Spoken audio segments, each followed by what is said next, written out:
Kalashnikov-designed PK machine gun is one of the most ubiquitous general-purpose machine guns in the world.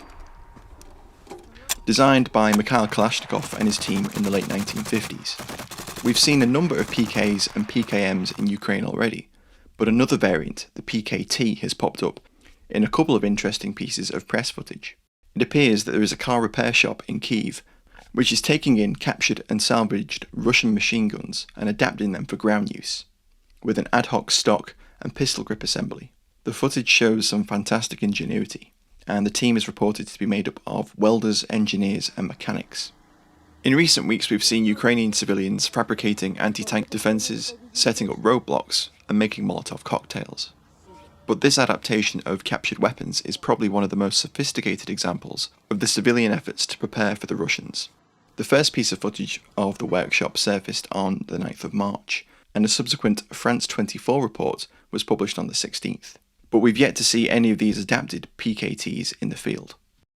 The PKT itself was developed in 1968 to replace the SG-43 derived SGMT.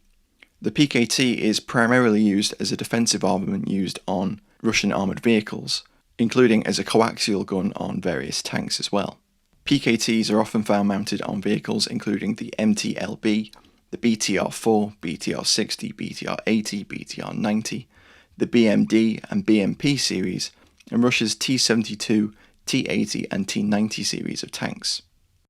One thing the Ukrainians have not been short of is captured and abandoned Russian vehicles. The adapted PKTs will probably be used to help equip the territorial defence battalions which have been raised across Ukraine. The PKT is solenoid fired, with the gunner pushing a button to fire the gun. This obviously means that it has no pistol grip or trigger assembly, but it also lacks sights and a bipod. So when the Ukrainians are salvaging these guns, they're essentially useless for immediate ground use. The footage from the workshops shows that they've developed a simple stock and pistol grip assembly. The stock slides into the trunnion at the rear of the receiver, where the solenoid firing unit normally fits. The pistol grip and trigger mechanism assembly is then secured by a cross pin. What appears to be the initial prototype for the stock and pistol grip assembly has a simple hook projecting from the trigger mechanism, which trips the sear inside the PKT. The stock appears to be from a standard PK, and the pistol grip is a widely available aftermarket AK pattern grip, which seems to be held in place by a large nut and bolt.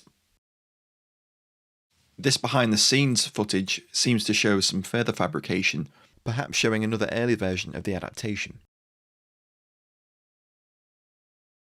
To get around the PKT's lack of sights, the workshop have fitted a scope mount, welded to the left side of the stock assembly. The gun is seen here with what appears to be a thermal optic. In the second piece of footage we see some adapted PKTs with classic AK pistol grips attached to the stock assemblies. The pistol grip no longer hangs free as in the prototype, but is attached to the stock itself. The trigger mechanism also appears to have been redesigned. Now when the trigger is pulled, an arm protrudes from the stock. It pivots from the top rather than from the bottom, as in the example we saw in the first video. As I mentioned earlier, this might suggest that the gun featured in the 9th of March footage is the workshop's initial prototype. If so, they've moved from a relatively crude design to a more sophisticated one in about a week. From the France 24 report, it seems that the engineers and mechanics had the benefit of some military experience and some technical drawings. In terms of historical precedent, there's plenty. For almost as long as tanks have had machine guns, infantry have been salvaging them for ground use. Seen during both world wars and in conflicts around the world. In terms of ad hoc weapons for home defence forces, like the Ukrainian Territorial Defence Force battalions, the British Home Guard during the Second World War were partially equipped with aerial Lewises, which were retrofitted with bipods and stocks. The adaptation of PKTs specifically was first seen during the Chechen Wars, and during the 1992 Nagorno-Karabakh War, and further adaptations have been seen in Ukraine since 2014. A kit was reportedly designed by Tula, which allowed a PK stock with a rear sight and a pivoting pistol grip to slot into the rear trunnion of a PKT. This provided a mechanism to fire the gun, and a bipod with a front sight could be fitted. It's unclear if this has ever been fielded. From the footage it appears that the workshop is also working on adapting heavier guns, including NSVTs, the vehicle-mounted variant of the NSV heavy machine gun.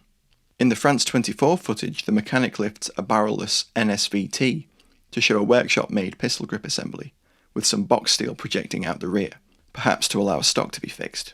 Here's another look at the NSVT being adapted for ground use. Now mounted on a tripod, we can see a little bit of the tube steel at the rear of the pistol grip assembly.